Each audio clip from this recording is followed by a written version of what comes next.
Hello everyone, in this video I want to show you the new Lycan build and why I think Lycan is pretty strong at the moment. I played him a couple of games. When the new patch hit, the 7.29, I thought Lycan is pretty much dead since they removed Necro books. But now I played this build for some games and I feel like the hero is stronger than before. So yeah, that's why I'm gonna show you this. Before we start with an example, like with the game example where I played, I want to make sure everyone understands what the hero's abilities do. So the first one is you summon the wolves. Guess everyone knows, but at level 3, when you have 3 points in summon wolves, they get the invisibility. And when you get 4 points into the summon wolves, that's where they get very strong, because then they get the cripple effect. It used to do 8 magic damage and slow your attack speed for 60 seconds, so when you hit someone, they have a 20% chance to proc it. And there it is, reducing attack speed by 60 and taking 8 damage. And now they also added that they removed the movement speed for 15%. So you also slow them with movement speed now to make it easier to chase. Then we have Howl, pretty standard ability, like nothing changed here in the patches. So you just reduce armor and reduce damage from your opponents. Looks like this. Feral Impulse, also nothing really changed. You get bonus damage. Don't be surprised by it's 78%. I tried the talent on level 20, the Feral Impulse damage, to see how much damage it actually is. But yeah, usually the numbers are 30% lower, so nothing changed here. And then your Shapeshift, it changed a bit now. The biggest thing is obviously that you're not having 650 movement speed now, you have 550, like you're hasted. But you gain bonus HP when you pop it. Like you activate it and you get bonus HP. I think it's 350 at max level. No, it's actually 400. Okay. So it's 200, 300, 400. And transformation time is shorter, so you pop into your ult quicker. The duration got increased. It's now 28 seconds, which is quite long. And yeah, that's actually it. So nothing really changed about the ult here. It's still, you can crit. The crit chance is pretty high. It's 72%. No, wait. It's not 72%, it's because I took the talent. It's like 40% usually, but when you're 25 you can take the crit chance talent and it's higher. And the critical damage goes up from 150, 175 to 200. So that's it then for the abilities. I think it's nothing too complicated with the abilities. Just make sure everyone is up to date, and now we're gonna hop into a game. So before we start with a build or anything else, let's quickly talk about when you should pick this hero or when it's a good game for Lycan. First of all, don't pick it into like big AoE team fight spells, like let's say there's a black hole or Ravage or anything else. Then RP, then it can be very difficult to play this hero when you get like chain stun through all of this. So try to abuse the hero in a lineup where there's a lack of disable, like hard stuns. Slows, it doesn't really matter because you're ult and then you're hasted anyways, but like hard stuns can be very annoying to play against. And obviously like illusions are very tough to deal with this hero, so don't pick it in heroes like PL, TB, Naga, all of this. Try to avoid that matchups. But other than that, I think there are not a lot of counters to this hero. You can basically two-shot every support that you see on the map. It's kind of simple to play, doesn't require any high micro skills, so I think it's a hero fit for everyone at the moment. For my item build in the beginning, I usually start like this in almost every game. You have very low base armor, so getting casual ring is kinda nice. 2 sets of tangos. Usually skip the Saf. Sometimes I get it if I like lane against someone that is very heavy in terms of damage output, so I need a Saf then.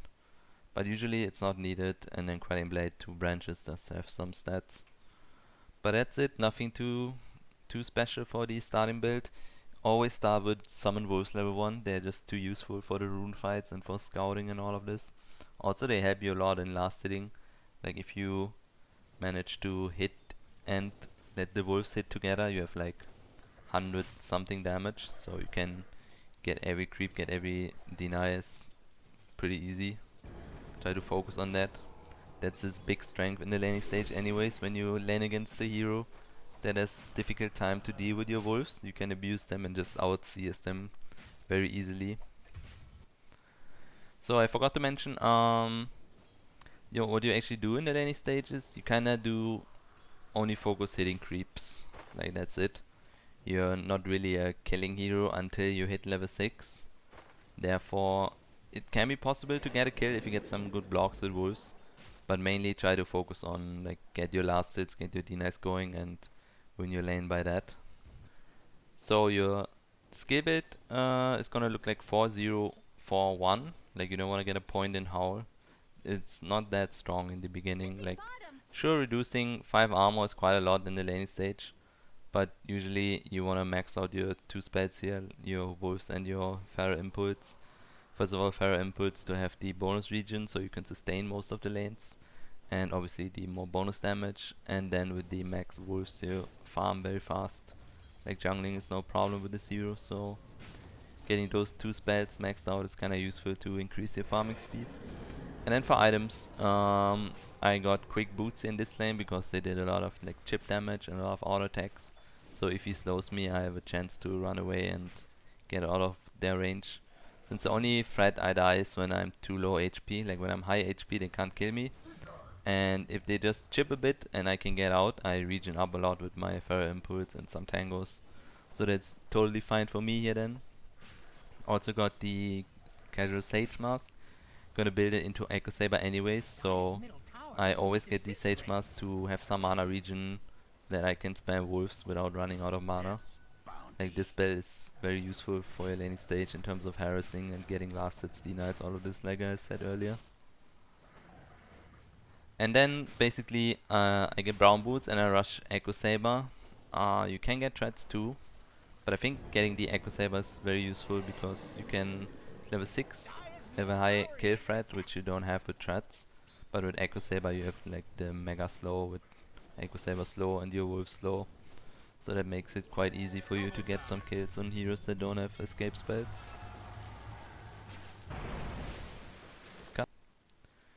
So during the early game you mainly focus on farming. Like sure, you can do a move with your shapeshift and it's obviously good if you get a kill with it, but your big timing will come during the mid game, and that's where you're gonna be the strongest hero on the map. So if you focus on farming and get your core items going, then your game will go much easier. Like here I got ganked and I almost turned it around. Look at the damage I did to Grimstroke, like I almost two-shot him. Then I died, sadly Ruby came in, but I can finish him off with the wolves. That's the big strength of the wolves now, having the slow 2.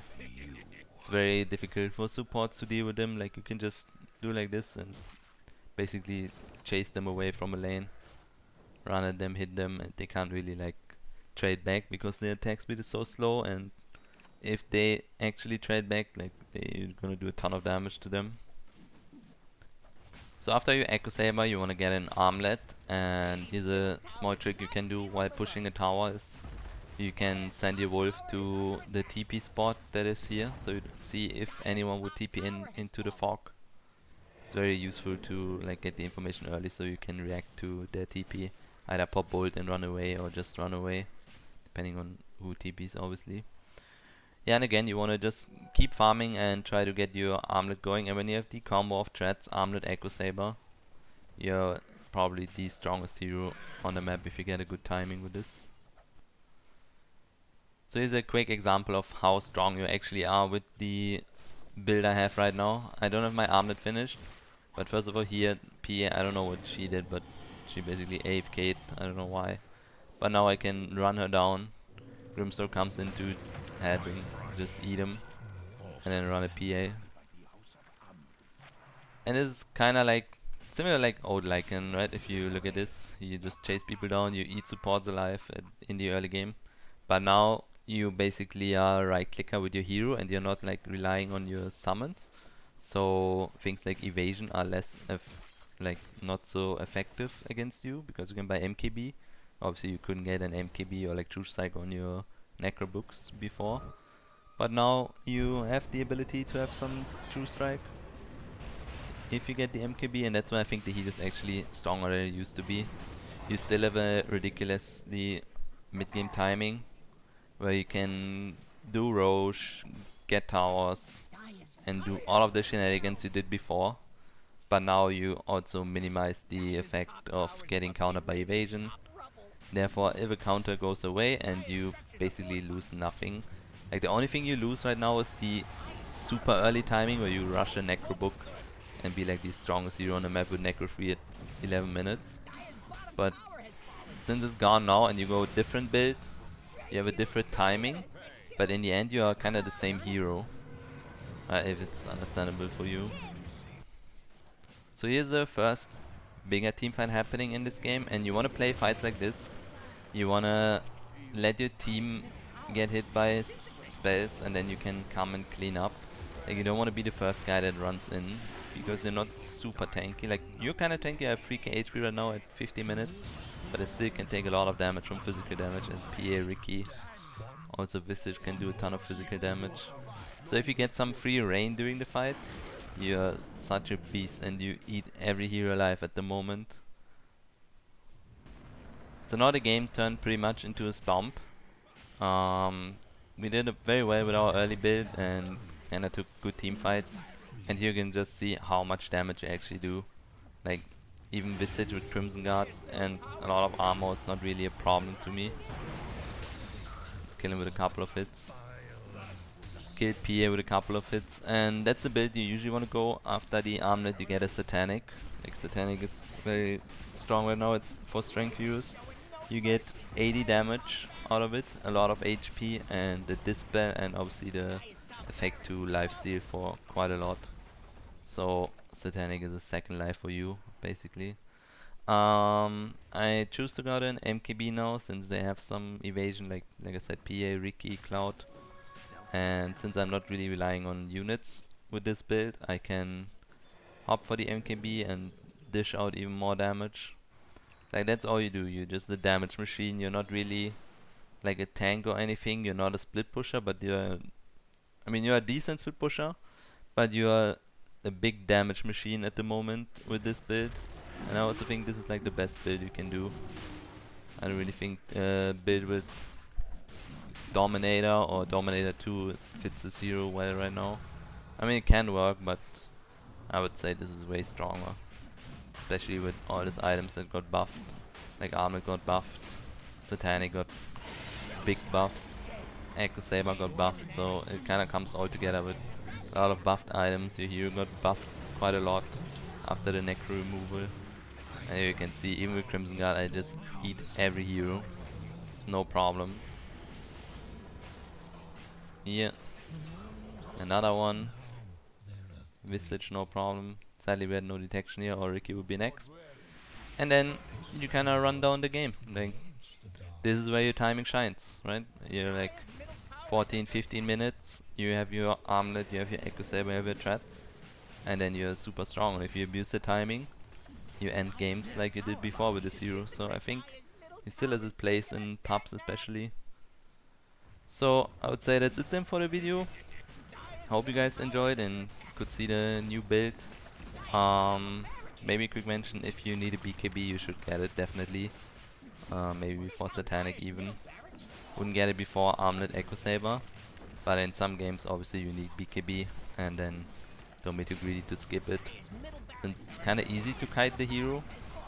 That you're not like 650 movement speed now, and all of the things like Ghost Scepter or a lot of stuns can kite you around. It can be quite annoying, so don't be too greedy on BKB, but this game was no need for BKB since we were winning so much and they don't really have any like lockdown for me. Yeah, but that's it then for the video. Hope you guys enjoyed, and if you think it was useful you can leave a like, comment, subscribe as always. Other than that, I hope I see you guys in the next video too. Goodbye.